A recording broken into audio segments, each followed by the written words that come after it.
Politicians, if you want to know how to get these guys, they're giving you the clues right now. They're telling you what to do. They still haven't heard what they want to hear. What is that? You're about to hear it as we go off the air at Back to Life.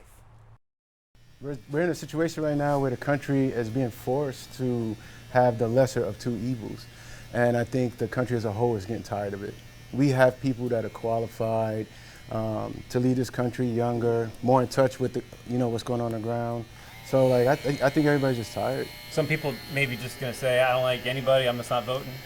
I hear that with a lot of the younger kids especially, yeah. Where they say, I don't even want to vote. Kamala Harris, okay? Is Kamala gonna make you a little more likely or less likely to vote Democrat? Hold on, wait, first, Ray, hold on, Ray. Is Kamala black, yes or no? I'm gonna let her speak on that. But to me, no. Oh, is Kamala black, yes or no? I share that same view. Wow, is Kamala black, yes or no? I heard she was. I heard she's half black and half Asian. It feel like she black when she want to be. I'm gonna be honest. I'm just gonna be honest. I feel that same. Because wow. Yeah, she uses the black card when she have to. Wow, it's huge. Okay. I'm just saying, I've heard this is huge. Okay, man. so that's interesting. My follow-up question is, does it matter? At this point, no. What if you were asked to go serve? Raise your hands now. You all had your hands raised. I want to see if something changes here. Hands up, because you all said you would serve your country if necessary, right? Okay. Keep your hand up if you would serve if it meant a war in Israel. Yours is down now. Keep your hand up if it would be serving in Ukraine. How about in Taiwan against China? Because right now, I'm going to tell you right now, I wouldn't want to serve under Biden. Because, first of all, I don't think he's cognitive enough to serve. I'm going to say it right out. I watched his speeches. I watched him, and I saw what was happening. We're being played, and both sides are being played. Republican voters are being played, so are the Democrats being played. Yeah. At the end of the day is, who's got the most money? Who's got the most power? We know who's going to win. So it's all a favoritism game. It's a game. And we're just playing it. We're just playing in the game. So you said your vote doesn't matter? It doesn't matter. Okay. At the end of the day, the vote doesn't matter. Because at the end of the day, it's favoritism. Because you think both sides are too similar? That's why it doesn't matter? Or you think the system is broken? The system's broken. Okay, how do you fix it? He said the system is broken as well. The system is broken. The system is broken. I agree with him. Honestly, my biggest thing is there's got to be more than two parties. Right. Two candidates out of 350 million people, that's just wrong. And maybe this is an unfortunate tendency of some of the polarization, is that people are tending to segment themselves into the kinds of conversations that the rabbi talked about. So maybe at the lunch, the kiddush lunch after a service, you might find people who are supporting a particular candidate sitting together at one table and other people sitting at another table. Do you think in any other cycle in the last 20 years besides this one, Josh Shapiro would have had a better chance of being chosen than he did this time because of what is happening in Israel? Just a yes or no over here. No, I don't think it would have made any difference. No difference? No. I think it does make a difference. Yes. I say no because it's Joe Lieberman example. Do you have friends that have gone through something? Excuse me? Any friends or colleagues that have gone through? Well, my daughter lives in White Plains and happened to have been in Israel on October 7th, where we were supposed to meet her on October 13th. She couldn't get home. She is a changed person since then. She is so strident, pro-Israeli, that I can't have a normal conversation about maybe even a two-state solution, or she's now over the edge that they are intent on destroying us. Does it make you feel uncomfortable when you hear somebody that you're dealing with in a professional or personal way is a Republican? It doesn't bother me, but it perplexes me. I have always believed and continue to believe that the Republican Party is inimical to LGBT rights. And so I don't understand why somebody would be part of an organization that has a history of discrimination and has opposed my community. It's just perplexing. I'm not saying Donald Trump is perfect. That's not what I'm saying. Don't even do that. But they're taking things and they're saying, in 2016 I was told I was going to be in a concentration camp. Well, here I am in 2025 almost, and there's still no concentration camp. What rights did he actually take from us? I've been invited to his home down there at Mar-a-Lago twice. I've been there twice. The man appointed the first gay cabinet member in American history in Rick Grinnell. Like, black men don't want to vote for her because she's a woman now? Or is that the reason? Like, the other day he said something to the fact of, why would you vote for an old crazy man that, can't function, da-da-da. Meanwhile, you supported Biden for 3.5 years. I don't even want to listen to you at this point. Kamala Harris, okay?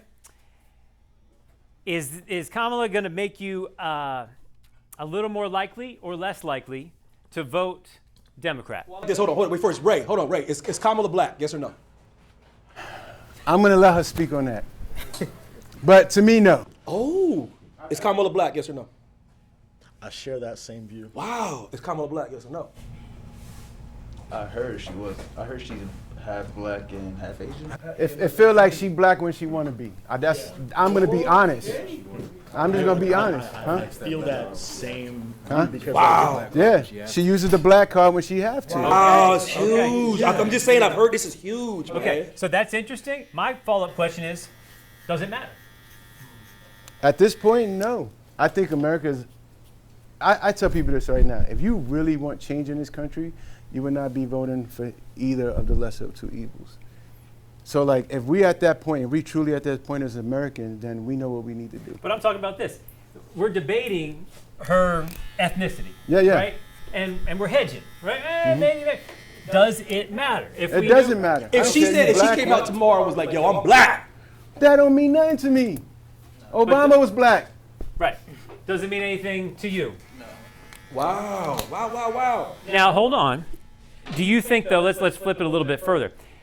Does a black candidate maybe understand your background, your needs better than a candidate who's not? If they've come from our background.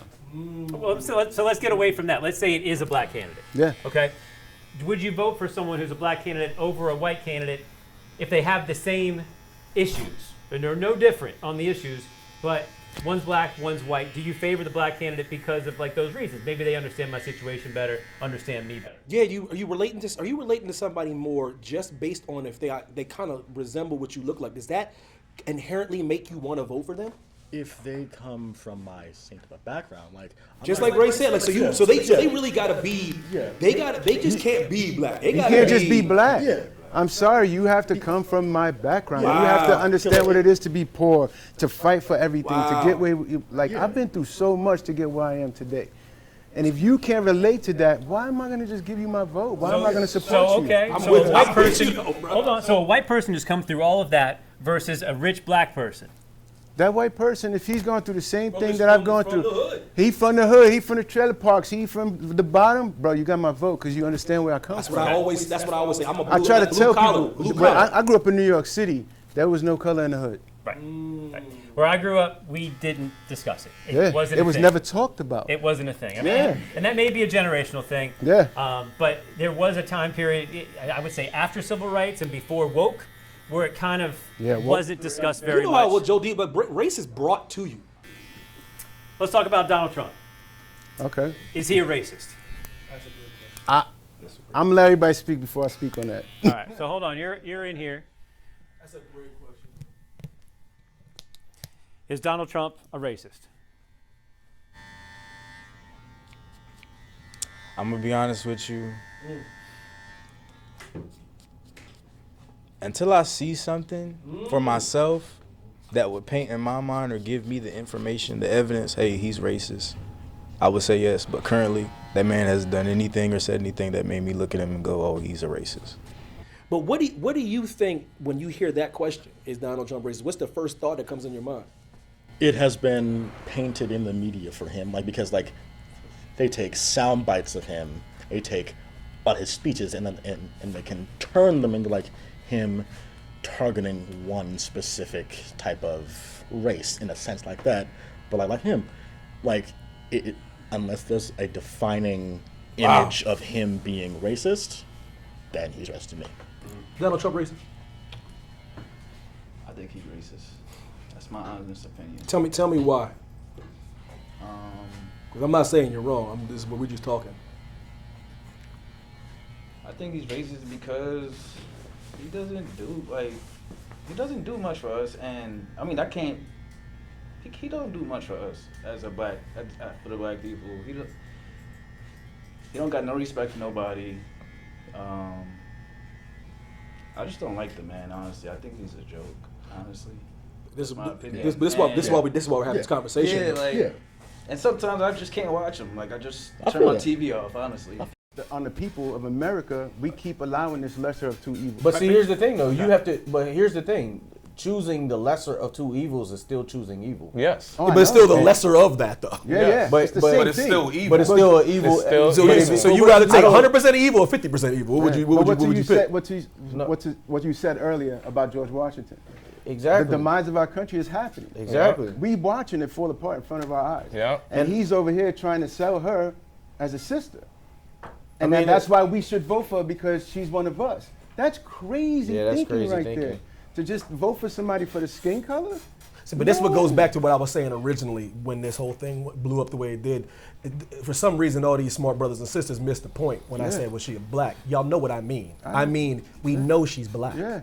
It's the whole, is she down with the community? Yeah. Everybody in the barbershop knew what I meant. Yeah. Like we said, she's not invited to the cookout. See, now listen, so fast forward to this moment that happened out of nowhere when the great listen, let's check it out. See? I feel like she is. Yeah, you see what I'm saying? See, this is what's interesting. The great Barack Obama came in and some people looked at it as if he was scolding the brothers and chastising the brothers. It looked like it just Barack doing his thing. And some people took it It the other wasn't way. an intelligent conversation to inform voters. Yeah. Trump allowed way too much to take place during his term that he should have stepped up and spoke about concerning the minorities and underclassmen when it comes to his level of equity or life holding of money.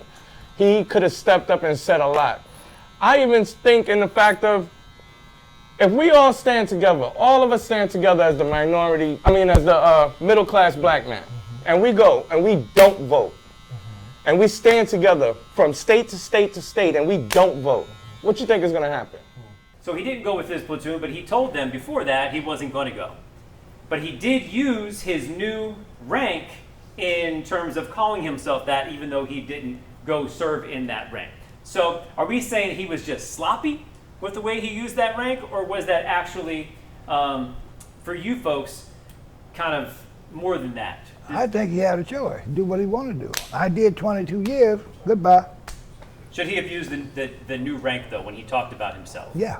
He did earn it. Yeah. Okay. But if he didn't pin it on, if he didn't serve under that rank, then I don't think. I mean, if it was actually awarded to him, his date of service, you have a date of rank.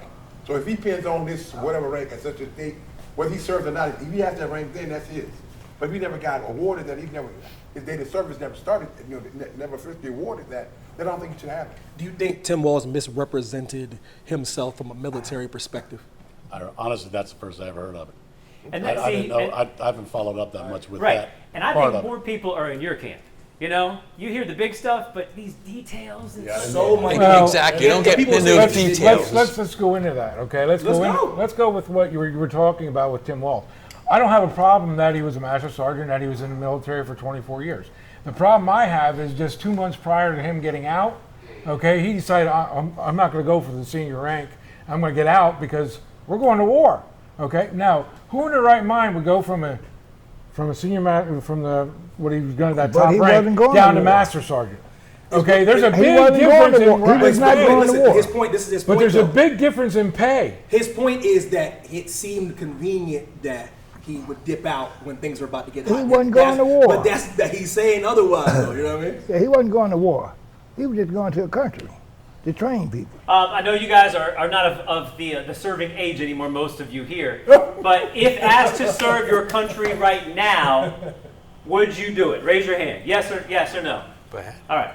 Everybody's still in with that. Yeah. But let me turn it a little bit around. I should say no Well, because of Vietnam. That's what I should say. No, the way I was treated. I understand that. Yeah. That's a good discernment here. Yeah. And maybe we're going in the same direction with this. Does it? I know it's your responsibility, and you make that call when you decide to commit, and I think that's what so many of us admire about that. But does it matter what you would be going for? Meaning, what if you were asked to go serve? Reach your hands down. You all had your hands raised. I'm going to see if something changes here. Hands up because you all said you would serve your country if necessary. I'm right here. Right? Okay. Keep your hand up if you would serve if it meant a war in Israel. Yours is down now.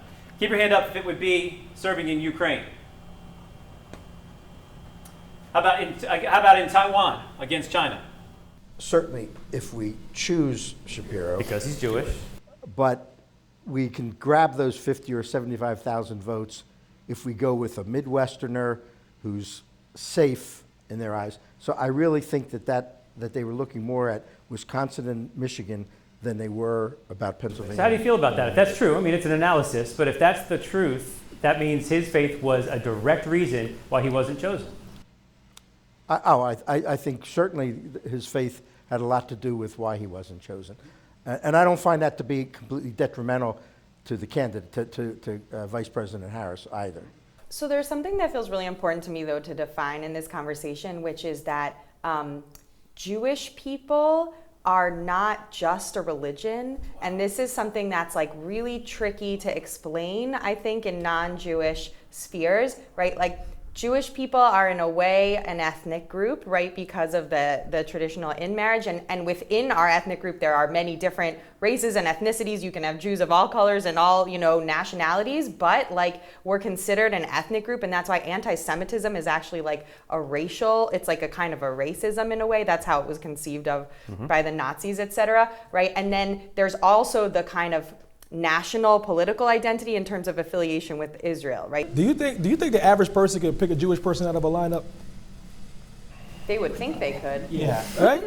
So I think about that sometimes when people have like opinions on a certain people. Do you think if you lined up, you know what I mean? Without the yarmulke. Without the yarmulke, and you lined up Jewish people of all different places and countries. Do you think they could pick them out of a lineup? I got a 5- and 7-year-old in the Jewish day school in town, and they are confident that every single kid and person they run into is Jewish. They are certain of it. The recent poll came from Rich Barris. American Jewish voters now prefer Harris, just 53% to 46%. What do you think? Well, talk to me on November 6th. Sure. Because if that's the result, I would be shocked. What we've seen in the last 9 months since October 7 is a little bit more in your face, and I've not been confronted by that, but then I haven't traveled too far from Harrisburg. I haven't been in Manhattan. I haven't been in Do you have friends that have gone through UCLA. something? Excuse me? Any friends or colleagues that have gone through? Well, my daughter lives in White Plains and happened to have been in Israel on October 7th, where we were supposed to meet her on October 13th. She couldn't get home. She is a changed person from since then.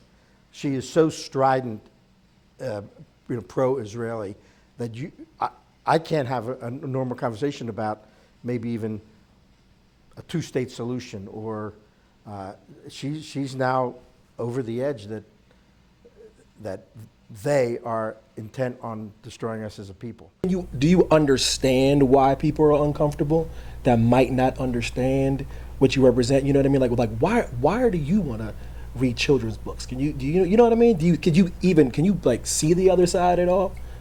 I hear the other side all the time, and it's literal misinformation. Like I said, I have clearances beyond clearances. With any other type of entertainer, wouldn't be an issue. A clown, a magician, or whatever. I mean, you could dress like this and talk to kids. Why? But that's not what you want to do. Sometimes our community is our own worst enemy. If you notice stuff on the news, look at what happened in Dallas. They had the drag queen story hour in the bar at Dallas with a big sign behind kids that said, "Suck it," with a picture of a penis. I mean, who's not going to run with that whenever you see 6-year-olds sitting in front of that? When you see a drag queen doing the splits in a thong in front of kids, that's not appropriate. Well, Rainbow just reading book stuff. But when you're talking about reading a book, it's a different thing. But that's all getting put into the same dynamic because we are doing things that are giving people the opportunity to make it sound like that they are grooming kids, and that's what we want to stay away from. It's an entertainer expressing themselves. It's a wonderful community service, and it's because of a narrow-minded bias and prejudice that the community gets all riled up, and they actually threaten violence because somebody is taking their time. That was actually proven to be coming outside the country. It was not. No, it actually wasn't. So is it frustrating for you then when you have that positive message, but then like his scenario in Texas, someone may make a mistake or do it on purpose to have this image that's captured to totally take away from what is a positive message. So Exactly. how frustrating is that for you It's when that incredibly exists? frustrating, especially when these people take stuff that I do that is not meant for children, clearly stating it is not meant for children, and spin it to make it seem like that's what I'm doing for a child. Drives me insane. Does it make you feel uncomfortable when you hear somebody that you're dealing with in a professional or personal way is a Republican? It doesn't bother me, but it perplexes me. I have always believed and continue to believe that the Republican Party is inimical to LGBT rights. And so I don't understand why somebody would be part of an organization that has a history of discrimination and has opposed my community. It's just perplexing. I'm not saying Donald Trump is perfect. That's not what I'm saying. Don't even do that. But they're taking things and they're saying, in 2016 I was told I was going to be in a concentration camp. Well, here I am in 2025 almost, and there's still no concentration camp. What rights did he actually take from us? I've been invited to his home down there at Mar-a-Lago twice. I've been there twice. The man appointed the first gay cabinet member in American history in Rick Grenell. But he's above the law. All of the things that he has done, if it was me or if it was somebody, a person of color, he would not be able to run for president. He wouldn't be able to be still this figurehead, There's this nothing that voice. says a felon can't run for president in our Constitution. Get back to I'm this talking one. about the Christian nationalists who don't want gays to adopt, who don't want to have gays in school. Did you read the Republican RNC convention? He's against all that. He's in bed with the people. He just had a gay wedding at Mar-a-Lago. My friends just got married at Mar-a-Lago. He rode to office He doesn't on care. the evangelical road. Well, he has no morals. He just uses the evangelical. Well, let's hold on for a second. He just told you a fact that there was a gay wedding at Mar-a-Lago. Just 3 months ago. Why doesn't I've been that? to Mar-a-Lago twice. Yeah. Do you know what Trump said when he was the first president that got elected? That when he was asked about, before going in supporting gay marriage, he was asked about the gay marriage, and his response was, "Some people like steak, some people like spaghetti. I don't care what you do," and he doesn't care. And yet, he was put in office by Jimmy Swaggart and Billy Graham and people who are clearly anti-gay, and he caters to them. I know people who may be registered one way or the other, but then vote a different way for census purposes, for statistical analysis purposes, for distributing the districts, different things like that. So I do know people who are registered Republican who recently have not been voting that way because of the continued education and the continued conversations that we've been having about some of the issues that I've seen and that I've dealt with personally.